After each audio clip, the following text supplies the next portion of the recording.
Office de radio et télévision du Mali, bienvenue sur notre antenne à Bamako, il est 7h.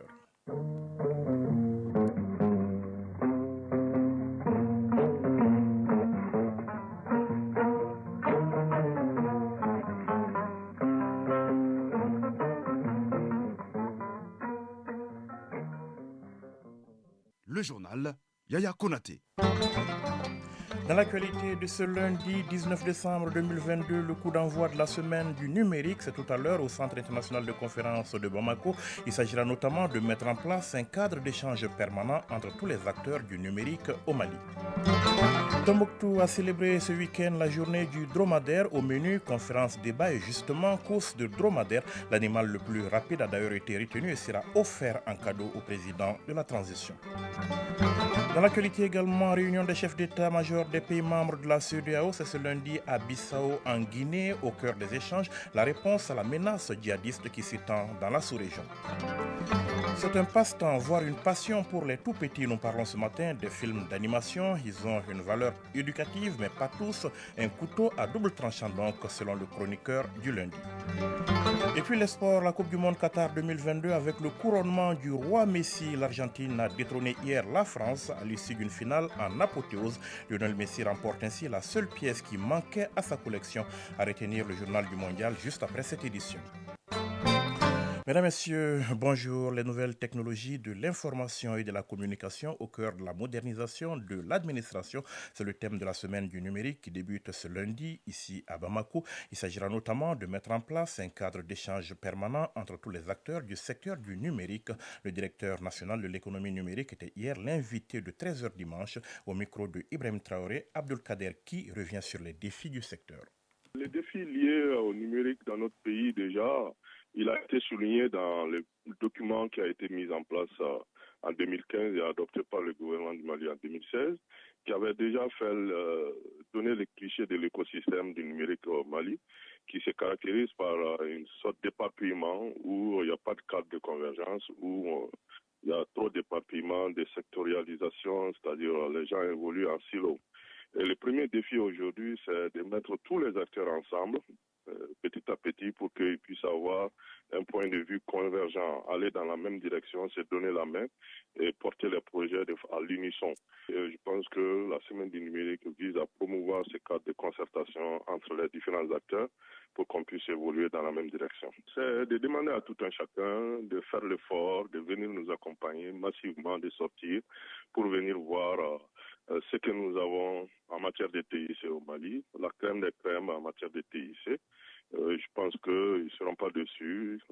C'est également une opportunité pour eux de nous soutenir et de savoir qu'ils attendent de nous et que nous allons également faire de notre mieux pour les satisfaire. Et remercier également les autorités qui ont eu de la vision et qui nous accompagnent également dans ce processus, pour les sensibiliser encore davantage pour que les questions de TIC soient portées au plus haut niveau, pour que nous ayons les moyens nécessaires de mettre en œuvre toutes les initiatives au sein de ce secteur qui est un secteur plein de potentialités qui peut nous tirer d'affaires, comme on le dit. Abdelkader Ki, directeur national de l'économie numérique. Rendez-vous donc ce matin dès 9h au CICB. Radio Mali à Sikasso et environ 98.3 MHz en FM. 7h04 dans la capitale du Kénédougou. Les acteurs du programme d'appui à la décentralisation de l'éducation étaient donc réunis à Sikasso. Ensemble, ils ont dressé le bilan de l'expérience du programme et dégagé des stratégies pour la pérennisation des acquis ainsi que les rôles et responsabilités des parties prenantes. C'était au cours d'un atelier qui a duré 3 jours. De Sikasso, Moussokoro Sireme. Pour lutter contre l'apatridie dans notre pays, les plus hautes autorités ont souscrit à des conventions législatives et institutionnelles ayant abouti à la tenue en 2020 et 2021 des sessions d'information et de sensibilisation des acteurs de l'administration et de la justice sur le phénomène. Des rencontres sanctionnées par des recommandations dont la mise en œuvre fait objet de suivi et évaluation à travers ce cadre d'échange. Traoré Djeneba Diakité, conseillère technique au ministère de la Justice et des Droits de l'Homme. Ces recommandations, c'est d'abord au niveau de l'insertion socio-économique des personnes déplacées. Il y a aussi le contrôle juridictionnel de l'état civil.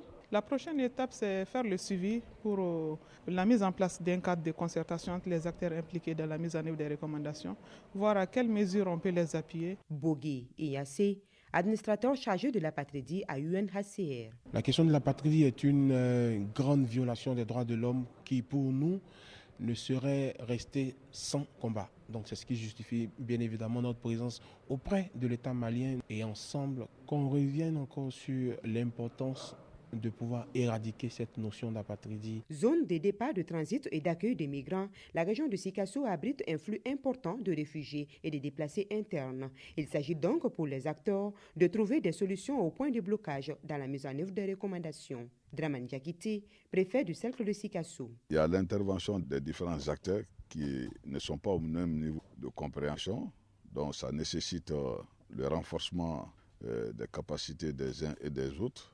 Ça permet déjà d'anticiper la gestion des différents cas. Comme entre autres solutions, les participants de Sikasso proposent la souplesse dans la procédure de naturalisation, l'effectivité du principe de gratuité des actes d'état civil et l'uniformisation des imprimés types pour le mariage religieux.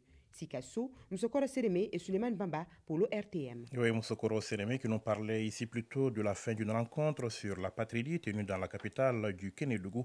Toutes nos excuses donc pour cette erreur d'aiguillage. Il est 7h07 à Bamako. Un dromadaire offert au président de la transition. Il s'agit en effet donc de cet animal arrivé en tête de course lors de la célébration de la journée du dromadaire. Les 5 cercles de la région de Tombouctou y ont pris part, une nouvelle discipline sportive que le ministre de la Jeunesse, des Sports et de la Construction citoyenne a tenu à encourager. Tombouctou, Najim Babassissi. Cette conférence se veut de faire connaître le dromadaire, ce mammifère domestique du genre Camelus, beaucoup utilisé dans les zones sahélo-sahéliennes comme moyen de transport. Pas seulement. Cet animal a également beaucoup d'autres vertus que les conférenciers du jour n'ont pas manqué d'étaler à l'assistance. Mohamed Al-Habib, expert du dromadaire. Le chameau vous payera toujours le service que vous lui faites. Tellement il va vous payer que le jour où vous aurez soif et que vous ayez la force de vous attacher sur votre selle, il vous ramène là où il y a l'eau.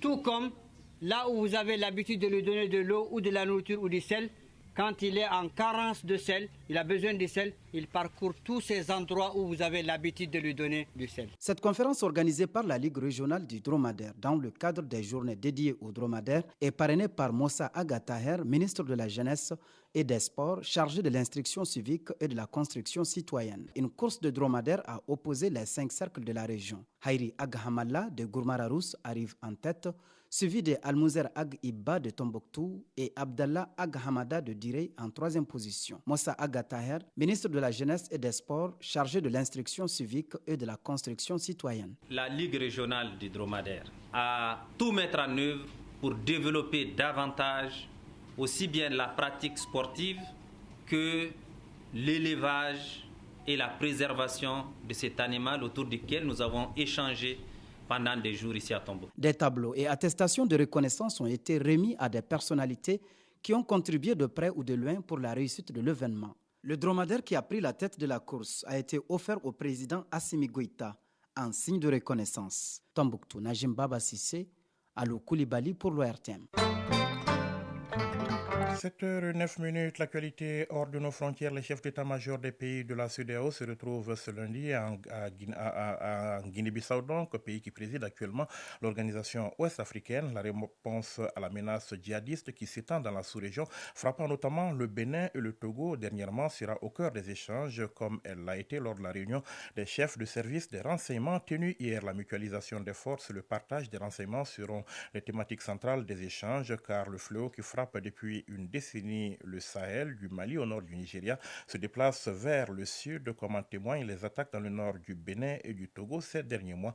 Des initiatives collectives sont donc attendues à l'issue de cette réunion. C'est une nouvelle qui devrait soulager de nombreux ressortissants algériens désireux de se rendre en France. En déplacement en Algérie, le ministre français de l'Intérieur, Gérald Darmanin, s'est entretenu avec son homologue et a annoncé dans la foulée un retour à une relation consulaire normale avec Alger concernant l'octroi de visa par la France aux ressortissants de ce pays. Depuis la crise du Covid-19, la France avait considérablement réduit le nombre de visas octroyés à l'Algérie, la Tunisie et le Maroc, les conditionnant à des efforts de ces pays pour accepter leurs ressortissants expulsés de France. Cette normalisation de l'octroi de visas aux ressortissants algériens survient après celle avec la Tunisie fin août et celle avec le Maroc annoncée vendredi 16 décembre par la chef de la diplomatie française. La ministre des Affaires étrangères allemande est en visite au Nigeria où elle va restituer personnellement 20 œuvres d'art spoliées dans l'ancien royaume du Bénin, l'actuelle ville de Benin City dans le sud du pays. Le gouvernement allemand s'est engagé à rendre au total plus de 1130 trésors pillés. L'Allemagne a pris ces derniers mois des engagements majeurs pour le retour des trésors spoliés au Nigeria.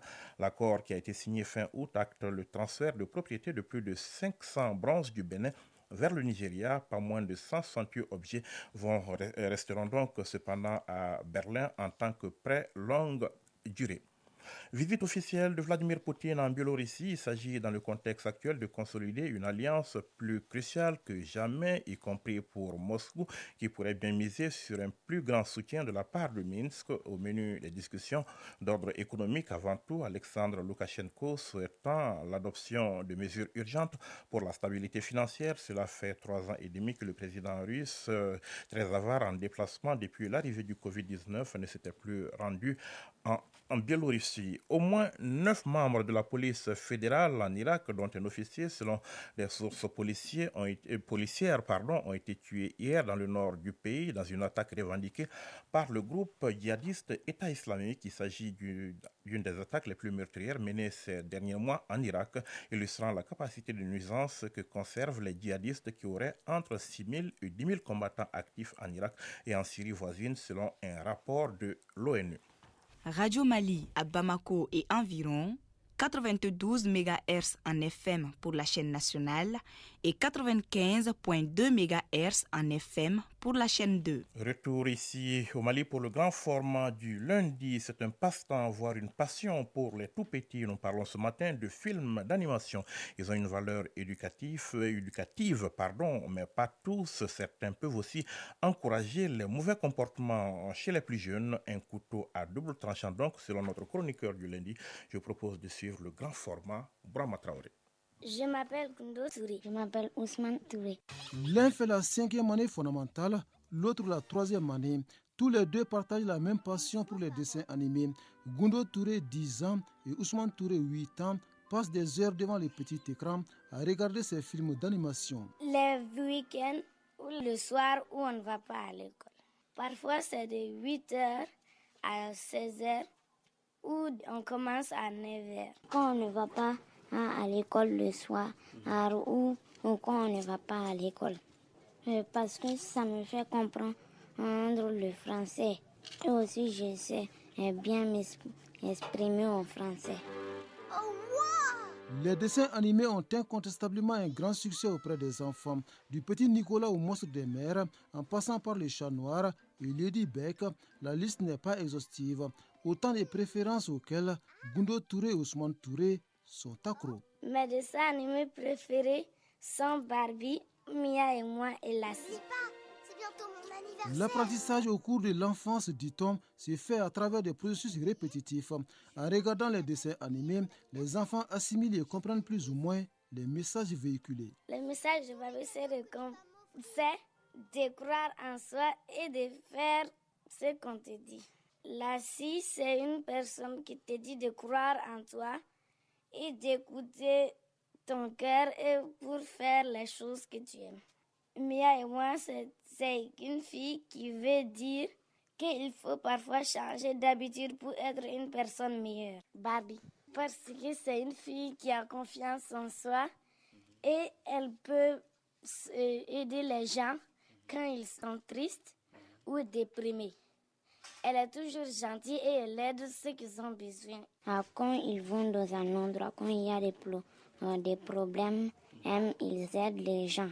Et Ricky Zoom, lui, il aide les gens. Il passe la nuit quand les méchants en rôde, il les fait passer de nuit.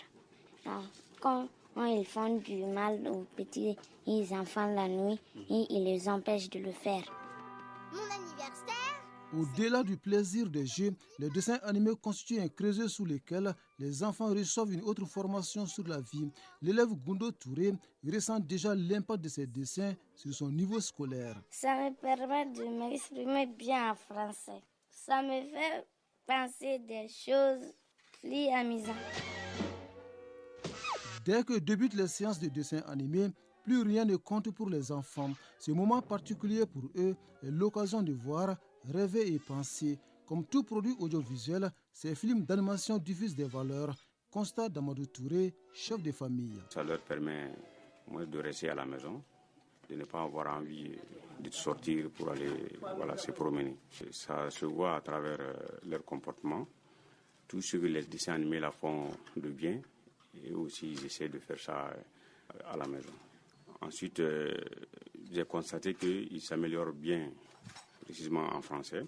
La preuve, quand je suis parti à l'école, il y a leur maître là qui me pose souvent des questions sur leur niveau. Ça leur permet vraiment de s'améliorer en français. Pouvais-je trouver un cadeau ?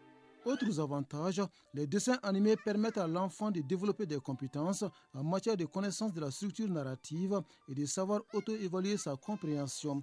Guida Seo Waigalo est psychologue. Les dessins animés contribuent à socialiser l'enfant, à l'éduquer à la citoyenneté, à développer des compétences chez lui. Mais en même temps, les dessins animés contribuent aussi à donner à l'enfant des orientations sur des sujets sensibles que nous connaissons aujourd'hui, les changements climatiques, les questions de violence, etc., etc.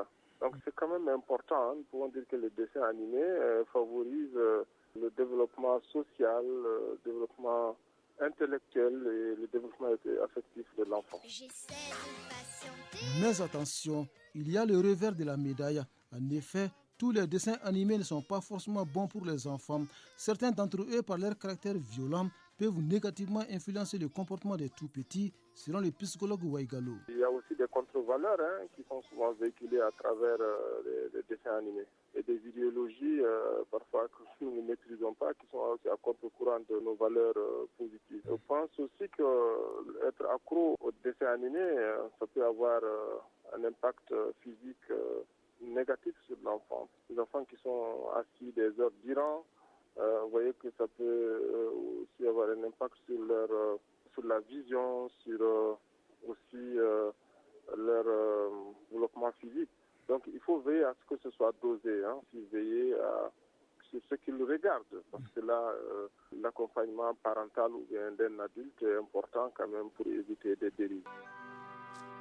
Pour éviter d'éventuelles dérives, la vigilance des parents doit être accrue sur le choix des dessins animés bons pour les enfants. Un choix d'autant plus essentiel que cet univers distrayant et didactique ne doit pas être un couteau à double tranchant. Si tu oublies, pas de problème. Je te le rappellerai. Voilà donc l'actualité des sports à présent, c'est bien sûr du football avec la Coupe du Monde Qatar 2022, avec le couronnement du roi Messi, l'Argentine qui détrône la France après une finale en apothéose. Lionel Messi s'est donc offert cette Coupe du Monde, la seule pièce qui manquait à sa collection pour sa 5e participation au Mondial. Double buteur en finale, Lionel Messi est élu meilleur joueur de la compétition. La Pulga a inscrit 7 buts sur l'ensemble du tournoi. Ses coéquipiers Enzo Fernandez et Emiliano Martinez ont été élus respectivement meilleur jeune et meilleur gardien du tournoi. Le Français Kylian Mbappé est classé meilleur buteur avec 8 réalisations. Et le journal du mondial, c'est tout de suite après le rappel du sommaire. Le coup d'envoi de la semaine du numérique, c'est tout à l'heure au Centre international de conférence de Bamako. Il s'agira notamment de mettre en place un cadre d'échange permanent entre tous les acteurs du numérique au Mali. Tombouctou a célébré ce week-end la journée du dromadaire. Au menu, conférence, débat et justement course de dromadaire. L'animal le plus rapide a d'ailleurs été retenu et sera offert en cadeau au président de la transition. L'actualité hors de nos frontières, c'est la réunion des chefs d'état-major des pays membres de la CEDEAO. C'est ce lundi à Bissau, en Guinée, au cœur des échanges échange la réponse à la menace djihadiste qui s'étend dans la sous-région.